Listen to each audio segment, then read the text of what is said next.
ముఖ్యమంత్రి రేవంత్ రెడ్డి మంత్రులకు సయోధ్య ఉన్నట్లుగా కనిపించడం లేదని, కనీసం మంత్రివర్గ విస్తరణ కూడా చేసుకోలేని అసమర్థుడు ఈ సీఎం అని బీఆర్ఎస్ వర్కింగ్ ప్రెసిడెంట్ కేటీఆర్ అన్నారు.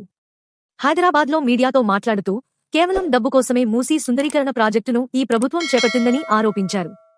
బుల్డోజర్ ప్రభుత్వంతో తెలంగాణ ప్రజలు ఇబ్బంది పడుతుంటే రాహుల్ గాంధీ ఎక్కడ ఉన్నారని ప్రశ్నించారు.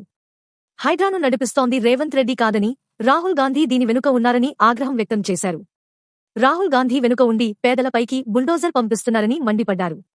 నోట్ల కట్టల కోసం చూస్తున్న కాంగ్రెస్ పార్టీకి ప్రజల కష్టాలు పట్టవాని నిలదీశారు. ఇది మూసీ బ్యూటిఫికేషన్ కాదని, లూటిఫికేషన్ అని చురక అంటించారు.